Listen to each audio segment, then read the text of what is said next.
talk about backcombing, combing backwards, just like the 80s. Not that I would know, because I'm too young. Now we're going to talk about using backcombing to create young dreadlocks. If you'd like to actually see me do some backwards combing, see the backcomb method in action, you can find a link to my backcomb method how-to video in the description below. Right now we're going to go through some backcombing info, where it's best used, and the pros and cons of the backcomb method. The backcomb method used to be the firm favorite, the most popular method. When I was looking into starting dreadlocks, it was undeniable that you basically went neglect or backcomb. Things are a little bit more varied now. I think the reason for the backcomb method's overwhelming popularity was because there was way more info regarding the backcomb method than any other method, and that's because a lot of websites that will try and sell you wax will try and bundle it in the backcomb method because they would also like to sell you a backcomb comb. Whereas with other methods, there's no extra tools required, so there's no comb to sell. Do not let the backcomb method's relationship with waxing dreadlocks deter you though. Backcombing will work perfectly fine without wax, and that is the way that I recommend the backcomb method to be used, wax-free. Backcombing is pretty simple, it does not need a whole lot of explanation. Again, if you'd like to see it done, my how-to video is linked in the description, but it basically involves grabbing your section, your chunk of hair that you want to turn into a dreadlock, getting a comb, preferably a metal tooth comb, and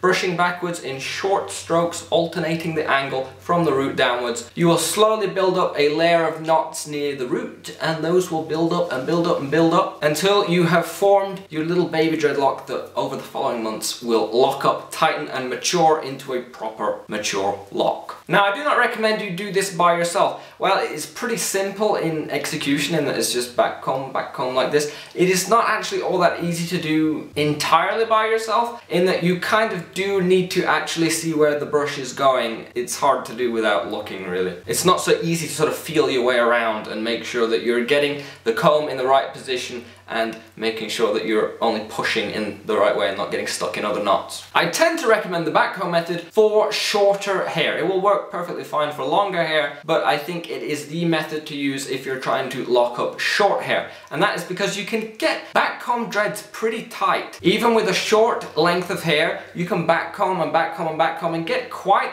a healthy number of knots in there. And of course, the more knots that you can get in there at the start, the less likely it is that the dread is just going to wash out. And you don't want them to wash out. You want there to be enough knots there to hold the lock together long enough for it to start to mature and tighten of its own accord. And so if you're trying to start a dreadlock in shorter hair, backcomb would be the method that I would recommend to you. The pros and cons of the backcomb method. Pros. It is simple. It's not rocket science. There's no sort of complicated method involved. You're taking hair, you're getting a brush, and you're brushing backwards. It's no more complicated than that. Pro. It's fairly easy to get them tight. With other methods, there can be a lot of skill required to get the dreads dead on tight. Backcomb, it is not all that difficult to get them tight. It's difficult to get them sort of looking not crazy at the start, but just to get the lump backcombed knotted tight, not that difficult. And so after only creating a few dreads, you'll most likely get that method down, and you should be able to get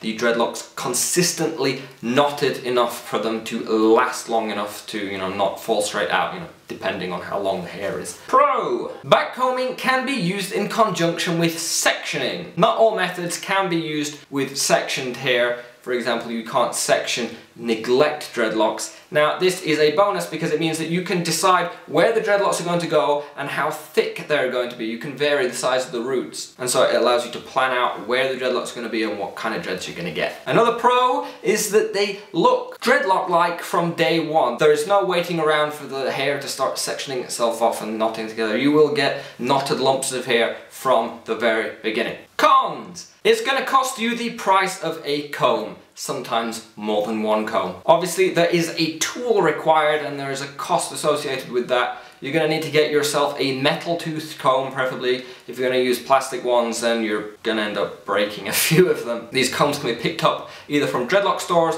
or if you go to your local pet store, you can get one of those metal tooth combs for brushing dogs with. Those will work too. Another con, because the backcomb method creates knots in this direction versus the twist and rip, which is a more sort of side to side rubbing of the hairs, the friction in the backcomb method is vertical and it pushes all the knots up. This helps create the super tight backcomb dreadlock that you may need to form if you're trying to make very certain that the dreadlock is not going to wash out. But what it does also lead to is length loss on day one. You're pushing all those knots up, you're pushing everything up, and so from the very beginning your dreadlocks can be often significantly shorter than the hair that you started out with. Not in all cases, but it can happen. All dreadlocks are going to go through some degree of shrinkage, so it's not a big deal. Even if they don't lose a lot of length at the very beginning, they will likely lose more over time as they tighten up and compress. But it is something to be aware of, that brand new backcomb dreadlocks can instantly be shorter. Which leads me on to my next con,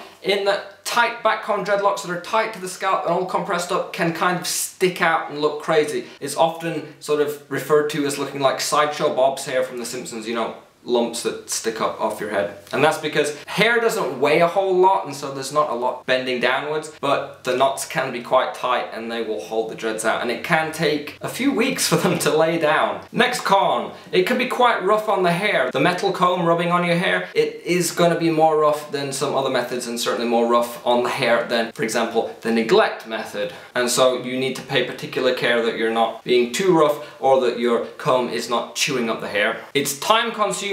Takes quite a while to backcomb one dreadlock. It's going to take a long while to do your whole head. This means that you're going to have your hair pulled for a long time. Hours and hours can lead to sore scalp, which isn't all that pleasant. And also, because it takes a long time, if you're paying someone else to do it, you're going to have to pay for a significant amount of their time. Those are my pros and cons of the backcomb method. What you always have to bear in mind is this is just a starting method. The backcomb method is just used for knotting together your lumps of hair, your sections of hair. It is the months of waiting afterwards, the patient waiting months, where the hair is going to start to lock up properly, shrink up, tighten and mature. That is when the dreadlock is going to properly form, which means that the initial backcombed lump, it might not look all that nice, it might not look like the dreadlock that you pictured that you were going to get, but you have to remember that it is not representative of the finished dreadlock. You have to wait for that dreadlock to mature, to properly form, and in the end it does not matter all that much which method you use to start the dreads, as they all kind of end up in the same place eventually. You just have to decide which method you want to use to get them kick-started. If you have any questions, comments, queries about the backcomb method, young dreadlocks, starting dreadlocks, dreadlocks in general, you can get in touch via comment